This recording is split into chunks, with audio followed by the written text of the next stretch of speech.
Hello guys, आज हम made in एबिस का एपिसोड 5 करेंगे सीजन 2 का।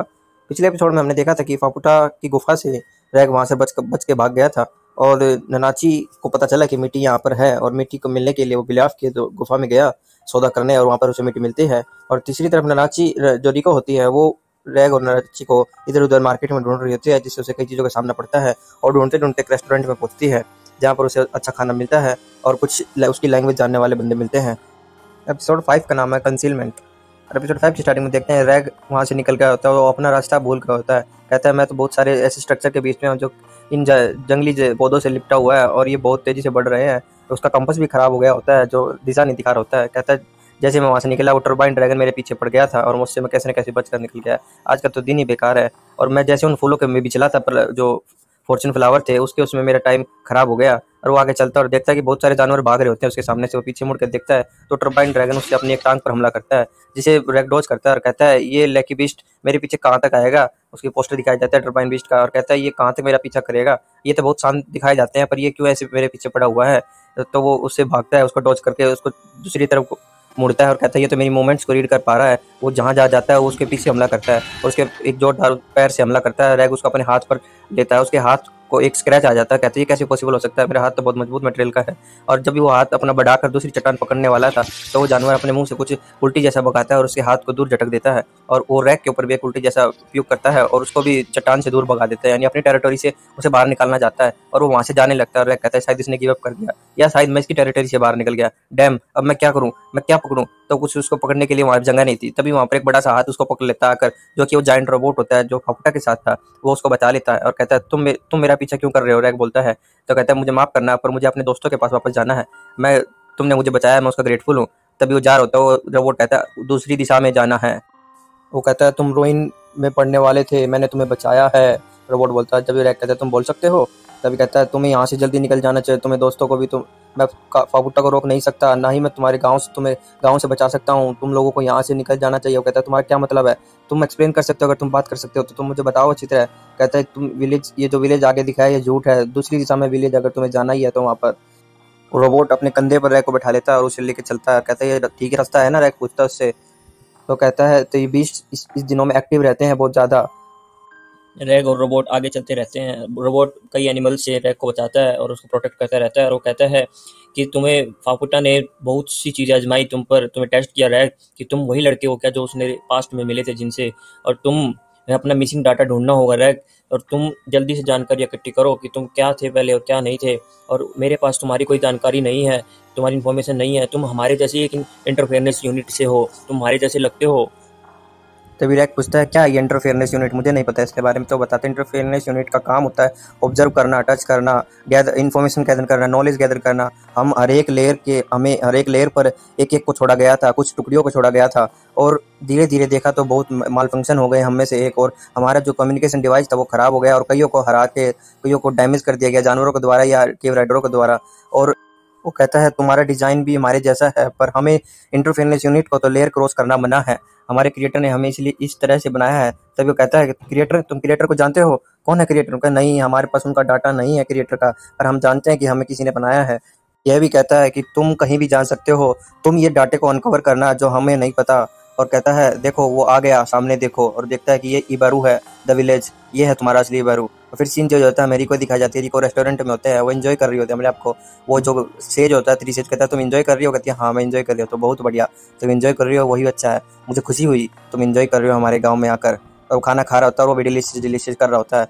तब वो कहता है कि बहुत टाइम ये सब अच्छे नहीं होते लोग जो तुम्हारे आसपास हैं, पर ये बहुत ही अच्छे लोग हैं।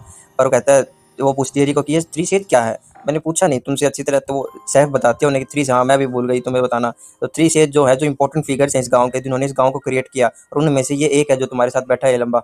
और कहता है, और वो खड़ी हो जाती है एकदम और कहती है, उसको ग्रीट करती है कि मेरा नाम रिको है, मैं एक वाइट विसल हूँ, पर वो वाइट विसल अभी किसी और की केयर में है, मैं एक केव राइडर हूँ।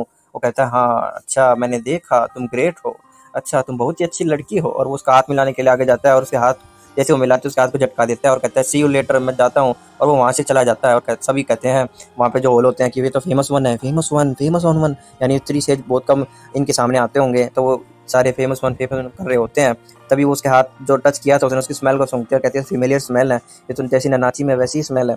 और वो फिर सभी वहाँ से चले जाते हैं, रिको और माँ वहीं पर रुक जाते हैं। सैफ मुड़कर देखती है तो कहती है रिको तुम यहीं पर हो, क्या चाहिए तुम्हें? तो वो कहती है कि रिको कहती है मुझे आपसे एक फेवर चाहिए। वो बोलती है क्या, बताइए। तो रिको बोलती है कि मैं आपसे कुछ यहाँ की लैंग्वेज सीखना चाहती हूँ। तो वो लैंग्वेज सीखने के लिए उसको बुक खोलती है उनके सामने, उसमें कुछ वर्ड्स होते हैं जो बेसिक वर्ड्स होते हैं उस गाँव के। वो उसको सिखाती है कि ये वर्ड है, किसी को लेने देने के लिए वर्ड यूज किए जाते हैं, किसी थैंक यू के लिए ये वर्ड यूज किए जाते हैं, जो बेसिक वर्ड्स होते हैं बेसिक नॉलेज के, लैंग्वेज के, हाय हेलो ग्रीटिंग के, वे वर्ड्स सिखाती है उसे। और उसमें से एक इबारू वर्ड होता है जो रिको देखकर कहती है ये इबारू है, इसका मतलब विलेज है ना। तभी वो ऐसे कहती है हाँ तुम्हें पता है, तुम सीख रही हो, उसका मतलब तुम कई वर्ड तुम सीख जाओ। तो वो बताती है कि हर एक वर्ड का कुछ ना कुछ परसेंट चेंज होता रहता है यहाँ पर, कि इतना परसेंट ये माना जाता है, इतना परसेंट ये माना जाता है, इतना परसेंट ये माना जाता है टाइम में। तो कहता है इबारू को हम विलेज भी कहते हैं, मदर भी कहते हैं। 50% टाइम हम विलेज बोलते हैं, 40% टाइम हम क्रेडल बोलते हैं और 10% टाइम मदर बोलते हैं इसी एक वर्ड को, इबारू वर्ड को। फिर उसे वो रिको समझ जाती है कि अच्छा तो मदर, क्रेडल और विलेज ये 3 वर्ड एक ही वर्ड से मिलते हैं, बनते हैं। तो फिर वो अगला वर्ड उसे सिखाते हैं कि ये अंडरस्टूड वर्ड है, कोबोन्सो, इसका मतलब अंडरस्टूड कहते हैं कि हाँ मैं कुछ समझ गई, इसके लिए यूज किया जाता है वो जल्दी। तो वो एक पर्चे पर कुछ बेसिक वर्ड्स लिख लेती है रिको कि मैं इनको लिख लेती हूँ जो बेसिक वर्ड्स हैं। और फिर वो पूछती है क्या तुम्हें पता है कि रिको मेरे दोस्त कहाँ पर है? रिको पूछती है उनसे सैफ। वो कहती है मुझे सोचने दो, और सोचती है और कहती है शायद इस विलेज के किनारे पर एक एरिया है जहाँ पर कोई नहीं जा सकता, तुम वहाँ जाकर सीख सकते हो। शायद वो हम जो सेक्रीफाइस हॉल है उसके भी दूर है, और उस एरिया को हम डोगुप्पा कहते हैं, with in the I. Villager के लोग वहाँ पर कोई नहीं जा सकते। कैसे कहूँ मैं, वो वहाँ पर जाते हैं तो वे बीमार हो जाते हैं और मरने की हालत में हो जाते हैं। तुम वहाँ पर जाके देखो, तुम शायद जा सकते हो, तुम्हारे फ्रेंड्स भी शायद जा सकते हो, तुम बाहर से आए हो और तुम क्या पता तुम्हारे फ्रेंड्स वहाँ पर इन्वेस्टिगेशन करने गए हो, कुछ जांच पड़ताल खोजने गए हो, तो वहाँ पर जाके देखो। तो वो वहाँ पर जाती है, नीचे उतरती है रस्सी से और देखती है कि ये बहुत एक्साइटिंग है, तो कुछ ना कुछ पाएगा। और कहते हैं कि इस गांव के कुछ सीक्रेट्स, कुछ राज, कुछ डार्क सीक्रेट्स हैं जो डोगुप्पा में कैद है, वहीं पर उनको छुपाया गया है। वो कहती है, और वो कहती है फिर तो एक्साइटिंग है, मुझे जाना चाहिए। वो नीचे उतर जाती है, अपने सर पे हेलमेट की लाइट ऑन करती है और नीचे उतरती है और कहती है हमें दीवार के सारे चलना चाहिए, माँ को कहती है।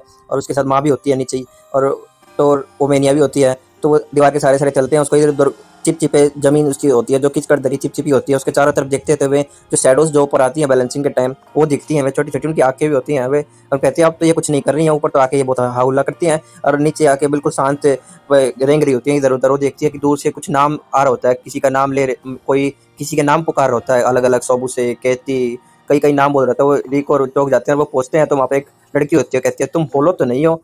तो वो लड़की बोलती है नहीं मैं होलो तो नहीं हूँ। कहते तुम इंसान जैसे लगते हो। कहते सॉरी मैं तुम्हें बताना भूल गई, मैं अपनी बातों में बिचल गई। और वो कहती है मैं कुछ ज़्यादा ही भूल गई। और कहते मैं तुम्हें से सॉरी मांगती हूँ, मैंने कुछ अजीब बोला होगा। तो कहता है तुम होलो नहीं हो, तुम ह्यूमन हो, और वो भी 6 लेयर पे। क्या तुम किसी चांद से वाइट विसल हो सकती हो? वाइट विसल हो? तो कहते हैं 6 वाइट, मुझे इन सब का नहीं पता, मेरा नाम वेरेको है और ये बहुत बड़ा नाम है तो इसलिए लोग मुझे वेको कहते हैं। और मैं एक ह्यूमन हूँ शायद, मुझे पता नहीं, पर नाउ डेज मैं इन बच्चों का नाम रखती हूँ उनका, और इनके साथ गाना सुनाती हूँ, इनको इनके साथ ही रहती हूँ। वे को कहती है मुझे इन चीज़ों के बारे में पता नहीं है, मैं बहुत सालों से यहीं पर हूँ, तुम यहाँ पर क्या करने आई हो, वो भी स्टिकी प्लेस में? वो कहती है मेरा नाम रिको है, मेरा नाम, और मैं यहाँ पर मैं अपने दोस्तों को ढूंढने आई हूँ, रैग और ननाची को, तुम्हें पता है वो कहाँ है? फिर वो उसकी लैंग्वेज बोलने की कोशिश करती है, लुकिंग फॉर रेगेसो रोगोसो रोबोट चाहिए इसलिए तो जो लिखा होता है। तभी लड़की कहती है नहीं मेरा ये मतलब नहीं था, मुझे पता तो नहीं है तुम्हारी फ्रेंड कहाँ है, पर मुझे कुछ सिग्नल्स मिले थे और मैं उनको ढूंढ सकती हूँ, पर मैं इन बेड़ियों में बंद हूँ तो मैं इनको छुटा नहीं सकती अपने आप। तो मुझे एक सिग्नल से लोकेशन एक की पता है उनमें से। तो वो चौंक जाती है, तुम्हें पता है, तुम्हें उनकी लोकेशन पता है, तो मुझे उनके वहाँ पर गाइड कर सकती हो?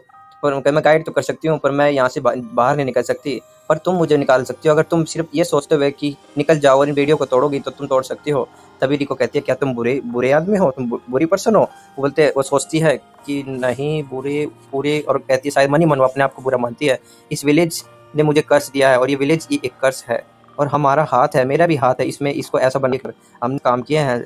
और वो इन सब चीज़ों में बातों कर रही होती है अपने मन में, अपने आप को गिल्ट में होती है किस्म के, वो अपने आप को गिल्ट में डुबा के रखती है कि इस नर्क का क्रिएशन हमने किया, डार्कनेस का क्रिएशन हमने किया है। और कहता है कि मैं वैसे सिग्नल्स के द्वारा इस विलेज पर पूरा ध्यान रखती हूँ, वैसे इसका पास्ट इतना हॉरिफिक है पर ये इतना बुरा प्लेस भी नहीं है। अब इसमें जो लोग रहते हैं वो डिस्टॉर्टेड हैं, उन्होंने अपनी बॉडीज तो खोई है पर वे अपनी सोल्स उनके साथ अभी भी है और वे अभी ऐसे ही कैरी ऑन चल रहे हैं अपनी सोल्स को लेकर इन बॉडीज़ में, इन ओलोस के अंदर। और कहती है कि हाँ मैं इन बातों में बिचल गई पर मैं हाँ शायद मैं एक बैड पर्सन हूँ, तुम अब क्या करोगी, मैं एक बैड पर्सन हूँ। तो कहते हैं मैं मुझे तो यहीं पर कैद रहना चाहिए, मैंने बहुत गलत काम किया है। वो रिको बिना सोचते हुए सारी वीडियो को तोड़ देती है और कहती है तुमने क्या किया, तुम मुझ पर विश्वास करती हो। उनका मैं इन चीज़ों को नहीं सोचती, मैं अभी मुझे तुम बुरी पर्सन हो ना हो मुझे इसका कोई लेना देना नहीं। साफ बात में कहूँ तो मुझे अपने दोस्तों को ढूंढना है, और या जल्दी से जल्दी तुम्हें पता मेरे दोस्तों के बारे में, और क्या कभी लेट हो जाए इससे पहले मुझे अपने दोस्तों को ढूंढना है। और माँ की तबीयत खराब हो जाती है, तभी उल्टी कर रही होती है, तभी बैंक को कहती है इस चाइल्ड ने तुम्हें चुना है, बहुत ही अमेजिंग। एक होलो एक इंसान को चुन रहा है, उसके साथ चलने की कोशिश कर रहा है, ये बहुत ही एगनी में है, बहुत ही परेशानी में है, हमें यहाँ से जल्दी निकलना चाहिए, चलो यहाँ से जल्दी। जो बच्चा बहुत परेशान है यहाँ पर, ये बहुत देर यहाँ पर रुक नहीं पाएगा। तो वे ऊपर की तरफ कहते हैं अभी हमें ऊपर क्लाइंब करना है। तभी वे को कहती है नहीं नहीं नहीं, मेरे पैर बहुत थके हुए हैं, मैं बहुत सालों से चली नहीं हूँ, मैं नहीं चढ़ पाऊंगी। तो रिको और माँ ऊपर चढ़ जाते हैं, उसे रस्सी घेर कर ऊपर खींचते हैं, कहते हैं तुम कर सकती हो। तो बाहर आती है, बाहर मार्केट को देखकर कहती है मैंने सिग्नल से देखा तो है बहुत कुछ, और मैंने इतने इंसान बहुत देखे हैं और बहुत ही बड़ी मार्केट है। तभी वो पूछती है तुम्हारे पास कुछ कपड़े हैं पहनने के लिए, वे को रिको से। रिको उसको कुछ दबा सा पहना देती है कपड़े से, और कहती है उसका हाँ ये तो फिट प्रॉपर तरीके से आए। और वो मार्केट में चल रहे होते हैं तो वहाँ पर कुछ कमोशन होता है, कहते हैं ये क्या हो सकता है। तभी वो बताते हुए को ये लूरिंग का टाइम है। तभी रिको कहते हैं लूरिंग, ये लूरिंग क्या है, ये मैंने पहले नहीं सुना, मैंने सुना तो है मैंने कभी देखा नहीं। तो कहते रिको कहती चलो इसको बाद में देखेंगे, कोई नहीं। तो वो कहते हैं हमें आगे चलना चाहिए।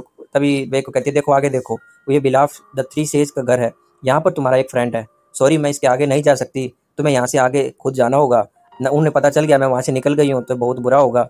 तभी रिको कहते हैं तुम्हें चिंता करने की जरूरत नहीं है, तुम यहीं पर रुको, मेरे साथ माँ है ना, हम दोनों एक साथ जाएंगे और अपने दोस्त को बाहर लेके आएंगे। तभी वही को कह रही अपने मन मन में बिलाफ। और वो गेट के बाहर कहते हैं कि कोई है घर पर, एक और ननाची माँ पूछते हैं, और वो गेट खुलता है और अंदर कहते हैं मैं अंदर आ जाऊँ। वो अंदर जाते हैं तो अंदर दो छोटे छोटे लोग होते हैं, कहते हैं हमें बिलाप से बिजनेस है, रिको बोलती है हमें बिलाप को मिलना है। तो वो दोनों क्रीचर उनको अंदर लेके चले जाते हैं। अंदर जाते हैं तो मिट्टी और ननाची को देखते हैं, जो कि मिट्टी बेहोश पड़ा होता है वहाँ पर, और मिट्टी ननाची बेहोश पड़ा होता है मिट्टी के साथ ही, मिट्टी को पकड़कर। तभी रिको वहाँ पूछते कहती है एक्सक्यूज मी, जल्दी साइड हो। मिट्टी को कहती है साइड हटो साइड हटो। तभी काजा भी वहीं होता है, कहते काजा हे ह्यूमन चाइल्ड तुम रुको। तो कहता है माजी काजा क्या हुआ, क्या हो रहा है यहाँ पर। तभी माजी काजा उसे बताता है, और बिलाप भी कहता है ह्यूमन चाइल्ड बहुत ही खूबसूरत, मुझे देखकर अच्छा लगा, मुझे एक ह्यूमन चाइल्ड देखने को मिला। तभी कहता है हेलो आई एम बिलाप, कहता है बिलाप, और कहता है तुम क्या ढूंढने आए हो यहाँ पर। तो बिलाप पूछता है उससे, मैं कहता है मैं ननाची को ढूंढने आया हूँ, और ननाची मुझे यहाँ पर मिल गया, मेरा दोस्त। ये कहता है फ्लफी वन, इसने तो अपने आप को मुझे बेच दिया मिट्टी को बाय करने के लिए, इसने आपको गिव अप कर दिया, मैं मिट्टी को और एब्जॉर्ब नहीं कर सकता, तो फ्लफी वन ने अपने आप को मुझे दे दिया, अब ननाची हमेशा यहीं पर रहेगा। और देखो दोनों बहुत खुश दिख रहे हैं। तभी रिको पूछती है काजा काजा क्या हुआ। जब बताता है मुझे पता नहीं था मिट्टी इतनी प्रीशियस है ननाची के लिए, ननाची को मैंने ये प्लेस बताया और वो इसको ढूंढने के लिए आया। जैसे ही उसने ननाची को देखा, ननाची ने मिट्टी को देखा, तो मिट्टी के जैसे अब्जॉर्ब कर रहा था, उसको खाना खा रहा था उसके अंदर से। मिट्टी एक ऐसा है जो एटर्नल है, जो कभी खत्म नहीं हो सकता, तो बिलाफ की फेवरेट थी। तो तभी ननाची उसको दोनों पाइप के मुंह से निकालता और कहता है तुम इसको और हर्ट मत करो, और वो अपने आप को बेच देता है ननाची, और मिट्टी को वहाँ से उसको छुटा लेता है, बचा लेता है, अपनी बेटी को बाय कर लेता है अपने शरीर को बेचकर। और ये सब होता है, ये सब चीज़ रिको को बताता है। ननाची को अभी स्मोक देकर सुला दी गया है। रिको मिट्टी की आंखें देखकर कहती है हाँ मुझे रिमेंबर आ गया, तुम ही थी ना उस दिन जो मेरे साथ रुकी थी, मुझे सब याद है, थैंक यू मिट्टी। और उसकी आंखों से आंखें मिलाती है, उसके सर से सर टकराती है। तभी बिलाप कहता है ह्यूमन चाइल्ड तुम मिट्टी को जानती हो। कहती हाँ मैं मिट्टी को जानती हूँ, ये रिको की, ये ननाची की प्रीशियस है, ननाची का डियर दोस्त है, और इसने मेरी एक बारी जान बचाई थी। और तुम्हें क्या चाहिए। मुझे रिको, मुझे ननाची और मिट्टी दोनों चाहिए वापस। तो कहते हैं तो एक मास्क मैन आया था स्वर्गन ऑफ डॉन, वो यहाँ पर कई विजिट्स में अपने साथ मिट्टी को लेकर आया था, उनमें से किसी एक विजिट्स में मैं उसको जानती हूँ। उसके साथ एक ये बद्दा सा क्रीचर था जो कि इमॉर्टल क्रिस्टलाइज होलो था, जो कि कभी खत्म नहीं हो सकता। मुझे वो चाहिए था हर हालत में, और मैंने उसे बहुत चीज़ ऑफर की पर उसने मुझे वो कभी नहीं दी। तो फिर रिको बोलती है फिर कैसे तुम्हारे पास मिट्टी है। तो वो कहती है फिर मैंने कंपनसेशन दिया, मैंने इस गांव से मांगा, इस गांव में मिट्टी का जन्म हुआ, मैंने अपने 724 जो लिम्स हैं उनका बलिदान किया, 550% बॉडी की लेंथ खत्म की, और मैंने अपनी रिड्यूस किया, अपनी लंबाई को कम किया, और फिर मैंने एक परफेक्ट प्रोडक्शन बनाया मिट्टी का, और उसको मैंने इस यहाँ पर जन्म दिया है। तुम क्या ऑफर करना चाहती हो। जैसे ननाची ने मिट्टी को बचाने के लिए अपने शरीर को ऑफर किया, तो तुम क्या ऑफर करना चाहती हो। तो वो बोलते हैं तुम बताओ, मुझे तो पता नहीं तुम। तो वो कहता है तो तुम अपना शरीर ऑफर कर सकती हो पूरा पूरा अभी की अभी, तो मैं दोनों को छोड़ दूंगा। तो फिर वो कहते हैं नेगोशिएशन। तभी रिको कहते हैं नेगोशिएशन का टाइम है तो मुझे कुछ सोचना होगा रिको। तो कहता है कि रिको बोलती है तुम बहुत ग्रीडी हो रहे हो, तुम बहुत लालची हो रहे हो, इस इबुरु गांव में ह्यूमन चाइल्ड की वैल्यू बहुत ज़्यादा है। एक और मैं पूरी की पूरी बहुत ज़्यादा बॉडी बहुत ज़्यादा है, मैं तुम्हें पूरी की पूरी बॉडी नहीं दे सकती। तुम बाल ले सकते हो, मेरे नाखून ले सकते हो, मैंने बहुत सालों से बढ़ाए हुए इन बालों को, नाखूनों को। अरे इक्विपमेंट ले सकते हो, टूल्स मेरे पास लेने आ रहा हूँ, क्या बात है, ले सकते हो। ये साउंड अच्छा है ना, साउंड सुनने में अच्छा लग रहा है ना। तो बिलाप कहता है हाँ तुम ठीक तो कह रही हो, मैं थोड़ा लालची हो रहा था। तो फिर वो कहता है कि फिर तुम क्या दे सकती हो। तो मैं कुछ इसमें वो बदलाव कर सकता हूँ, पर जो तुम दे रही हो वो बहुत काफ़ी नहीं है। तो कहता है इसके बदले मैं कुछ और मांगना चाहूँगा। वो कहता है तुम इन फॉलोइंग में से कुछ चूज कर सकती हो। वो कुछ उसे बताता है, या तो तुम दोनों आंखें दे सकती हो, या तुम अपनी दोनों पैर दे सकती हो, दोनों टांगे दे सकती हो, या तुम अपने पेट के अंदर के आधे ऑर्गन से मुझे दे सकती हो, या तुम अब इससे नीचे मैं जा नहीं सकता और मैं लालची भी नहीं हूँ अब। तो और मैं अब कुछ करूँगा कि तुम्हें जिंदा रख सकूँ। हे ह्यूमन चाइल्ड, अब तुम्हें चुनना होगा इन चीज़ों में से जो मैंने मांगी है, अब इनमें से तुम्हें चुनना होगा। और ये एपिसोड यहीं पर खत्म होता है, एपिसोड 5। अगर आपको एपिसोड 5 की एक्सप्लेनेशन अच्छी लगी हो तो आप लाइक करना, शेयर करना, सब्सक्राइब करना चैनल को। Thanks for watching, good bye. मैं मिलता हूँ एपिसोड 6 में।